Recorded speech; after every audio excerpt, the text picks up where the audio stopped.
தமிழ்நாட்டோட சமூக நலத்திட்டங்கள் ஒரு பக்கம் பெருமையா பேசப்படுது. ஆனா அதுவே ஒரு நிதி நெருக்கடிக்கு வழிவகுக்குதா? தமிழ்நாடு ஒரு முக்கியமான கட்டத்துல நிக்குது.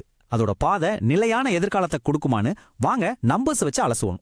பாருங்க, மாநிலத்தோட நலத்திட்டங்களால வறுமை எந்த அளவுக்கு குறைஞ்சிருக்குன்னு. இது ஒரு தலைமுறை மாற்றம். இந்த முன்னேற்றம் மக்களோட தனிநபர் வருமானத்திலையும் தெரியுது. இது தேசிய சராசரியை விட ரொம்ப அதிகம். இந்த மாற்றத்துக்கு காரணம் மகளிர் உரிமை தொகை, விடியல் பிரயாணம், காலை உணவு திட்டம் மாதிரியான நலத்திட்டங்கள் தான். இதோட தாக்கம் பாருங்க, இந்தியால ஃபேக்டரியில வேலை செய்யற பெண்கள்ல 41% தமிழ்நாட்டுல இருந்தா வராங்க. சரி, இந்த வெற்றிக்கு நாம கொடுக்கிற விலை என்ன? வாங்க இப்ப நாணயத்தோட இன்னொரு பக்கத்தை பார்க்கலாம். மாநிலத்தோட கடன் மலை மாதிரி உயர்ந்துட்டு போகுது. இது எதிர்காலத்து மேல ஒரு பெரிய சுமையா இருக்கு. அது மட்டும் இல்ல, 2013 இருந்து வருமானத்தை விட செலவு தான் அதிகமா இருக்கு. இதுதான் வருவாய் பற்றாக்குறை. அதிர்ச்சியான விஷயம் என்னன்னா, வர்ற வருமானத்துல 60% சம்பளம், பென்ஷன், வட்டிக்கே போயிடுது. மிச்சம் ரொம்ப கம்மிதான். இதனால ஒரு பெரிய சிக்கல் வருது.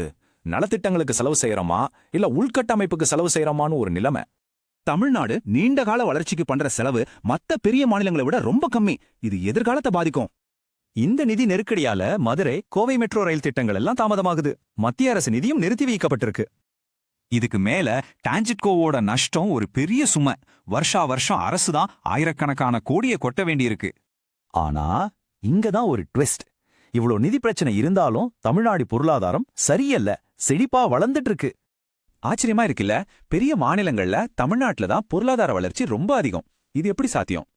இதுக்கு காரணம் நம்மளோட வலுவான தொழில்துறை தான். எலக்ட்ரானிக்ஸ்ல இருந்து ஆட்டோமொபைல் வரைக்கும் ஏற்றுமதியில நாம தான் டாப்.